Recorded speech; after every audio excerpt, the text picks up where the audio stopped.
इतरांशी तुलना करून काही लोकांना त्यांच्याप्रमाणे जगण्याची उर्मी येते. भगवंताने प्रत्येक व्यक्तीला वेगवेगळ्या स्वरूपात निर्माण केले आहे. प्रत्येक माणसाचे नसीब वेगवेगळे असते. इतरांशी केलेली तुलना म्हणजे आपला वेळ गमावणे आणि आपले मानसिक स्वास्थ्य खराब करणे. दररोज अपलोड केली जाणारी सुंदर सुविचारांची शिदोरी ऐकण्यासाठी चॅनलला जरूर सबस्क्राईब करून ठेवा. नोटिफिकेशन्स ऑन करा, म्हणजे इथून पुढे अपलोड केलेला व्हिडिओ सर्वात आधी तुमच्यापर्यंत पोहोचेल.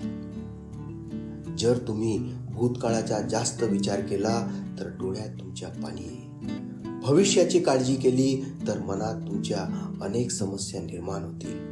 पण वर्तमानातील प्रत्येक क्षणाला जर तुम्ही समोर गेलात तर जीवनात फक्त आनंदच निर्माण होईल. निवड तुमची आहे. चाळणीमध्ये सुद्धा पाणी साठवता येईल, पण त्यासाठी बर्फ होईपर्यंत संयम ठेवा. ज्यांची वेळ खराब आहे त्यांची साथ कधीच सोडू नका, परंतु ज्यांची नियत खराब आहे त्यांच्या सावलीला सुद्धा जवळ करू नका. वाईट दिवसांना सामोर गेल्याशिवाय चांगल्या दिवसाची किंमत माणसाला कळतच नाही. जी गोष्ट सहज मिळते त्याची किंमत कधीच कोणाला नसते. चूक नसताना देखील शांत बसणारा व्यक्ती कधीच कमजोर नसतो. आपल्या बोलण्याने आपलीच लोक दुखावतील म्हणून तो शांत बसलेला असतो. वेळ आणि परिस्थिती पाहून माणसाने आपल्या आवडीनिवडी बदलाव्यात. अडचणी आयुष्यात नव्हे तर आपल्या मनात असतात. ज्या दिवशी मनावर तुम्ही विजय मिळवाल त्या दिवशी आपोआप मार्ग निघेल. तुमच्याकडे काय आहे किंवा काय नाही हे महत्वाचे नाही, तर असलेल्या परिस्थितीत तुम्ही कसे जगता हे जास्त महत्वाचे आहे. आशा आणि निराशा हे जीवनाचे अविभाज्य भाग आहे. निराशा अंधाराकडे घेऊन जाते तर आशा प्रकाशाकडे वाटचाल करायला लावते. निराशेच्या अंधारात माणूस चाचपडत राहतो तर आशेच्या प्रकाशात मरगळ दूर होते. जगातील महत्वपूर्ण शोध त्यांनीच लावले जे वारंवार अपयशी झाले, पण आशावादी असल्याने ते सफल झाले. आपल्या मागे प्रामाणिक राहणारे लोक फार कमी असतात, पण जे असतात ते आयुष्यभरासाठी आपले असतात. नुसतेच आपले म्हणून नाही चालत. आपल्यांनी आपल्याला मनापासून आपले समजावे लागते. अपयशी लोक जगाच्या भीतीने आपले निर्णय बदलतात, पण यशस्वी लोक आपल्या निर्णयाने जग बदलतात. असे म्हणतात की स्त्रीचे वय आणि पुरुषांची कमाई कधीच विचारू नये.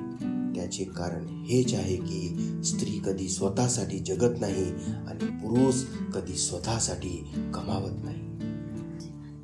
असे म्हणतात की जोपर्यंत आयुष्य आहे तोपर्यंत माणसाला शिकायला हवे. शिक्षण म्हणजे प्रगतीचा मार्ग. पुस्तके स्वतः चुपचाप असतात, पण ज्यांनी त्यांना वाचले आहे त्याला ते बोलायला शिकवतात. मन मोकळेपणाने वागणाऱ्या आणि दिलखुलास जगणाऱ्या व्यक्तींच्या बाबतीतच जरा जास्तच गैरसमज होत असतात. जिथे आपण निराधार झालो आहोत याची चाहूल आपल्याला लागते, तिथे जबाबदारी जन्म घेत असते. या जगात आपले कोणीच नाही हे जेव्हा आपल्याला जाणवते तेव्हा आपलंच आपल्याला करायचे आहे हे लक्षात येत असते. माणसे कृती विसरतात, पण हवेत विरणारे शब्द मात्र धरून ठेवतात. आपण एखाद्यासाठी काय केले आहे हे सहज विसरले जाते, पण त्याला आपण काय बोललो आहोत हे मात्र ते चांगलेच लक्षात ठेवतात. भेंडी चिरताना भेंडीचा थोडासा भाग जर खराब झालेला असेल तर आपण तो तेवढाच भाग कापून फेकून देतो.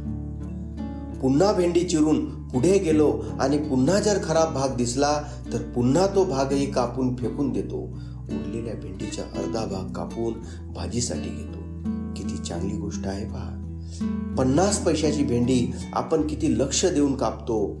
जो भाग खराब आहे तो कापून फेकून देतो आणि उरलेला भाग भाजीसाठी वापरतो. खूप चांगले आहे.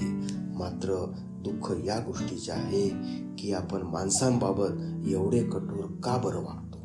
आपल्या जवळच्या एखाद्या माणसाबाबत एखादी चूक दिसली तर त्याच्या पूर्ण व्यक्तिमत्वाला आपण कापून फेकून देतो. त्यांच्या वर्षानुवर्षाच्या चांगल्या कामावर दुर्लक्ष करतो. आपण फक्त आपल्या अहंकारासाठी त्यांच्यासोबतचे प्रत्येक नाते तोडतो. मग एकच प्रश्न पडतो की आपल्या जवळच्या माणसांची किंमत 50 पैशाच्या भेंडीपेक्षा कमी आहे का? या छोट्याशा गोष्टीचा नक्की विचार करा आणि आपल्या जवळच्या अमूल्य अशा माणसांना लहान लहान चुकांसाठी आयुष्यातून वेगळे करू नका. त्यांना तुमच्यापासून दूर करू नका. त्यांच्या एखाद्या चुकीकडे दुर्लक्ष करा.